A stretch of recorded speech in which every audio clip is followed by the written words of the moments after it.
This is a rather long and convoluted story, but if you're interested in synchronous events, then you might enjoy it. I'm the head priest of the First United Church of Cthulhu. This morning on Facebook, I found a notification that we had been tagged in a post. It was from a page called Live Game NBA that had been created yesterday. It had no followers and only 5 posts. The posts were all about NBA games around the country that were going to be played later that night.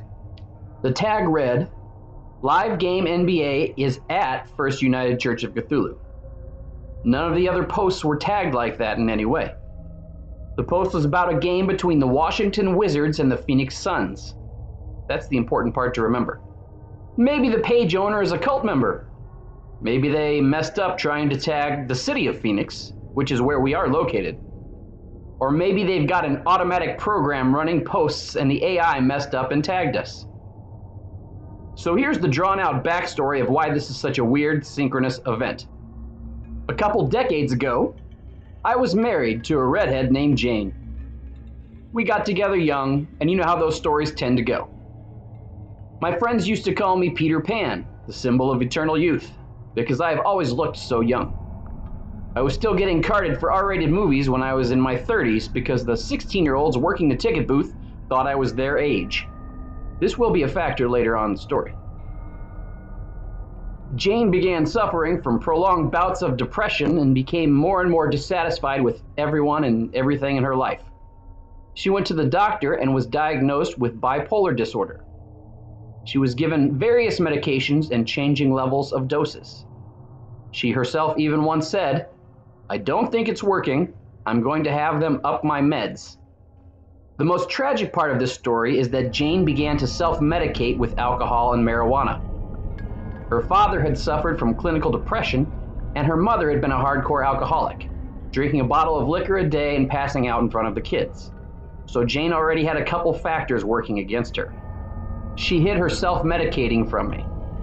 She began taking a half-day vacation every Friday and would go get wasted at a friend's house. So let us go back to Friday, February 15th, 2002. My birthday. Jane had gotten free tickets to her company's box seats for a game that night. The Washington Wizards versus the Phoenix Suns. I'm not much of a basketball fan, but Michael Jordan had returned to his career in basketball for the Wizards, and we'd be getting free food and alcohol, so we had planned to go to the game. Unfortunately, Jane's addictions got in the way. It was getting late, the game was set to start soon, and Jane had been out of work for a couple hours. I tried to get hold of her, but she wouldn't answer her phone. Eventually, she called me back and told me she was too wasted to drive and had me come pick her up. She passed out on the way home. I got her out of the car and put her to bed. That was really the writing on the wall. I wasn't going to give up on her, but I didn't see the marriage surviving. She had gotten to a point where she didn't care about herself or anyone else. She was fully consumed by her self-medicating. Obviously, we wouldn't be attending the basketball game that night. Jane was out cold. The alcohol had already worked its way out of her stomach and into her system, so she wasn't in danger of vomiting and choking on it. So I decided to go see a movie. It turned out that was the opening weekend for Peter Pan 2: Return to Neverland. The truly bizarre synchronicity is not just that I had been called Peter Pan most of my life and that the film came out on my birthday, but that the film is about a redhead named Jane who doesn't believe in fairies or Peter Pan. A few months later, Jane would leave me for one of her coworkers.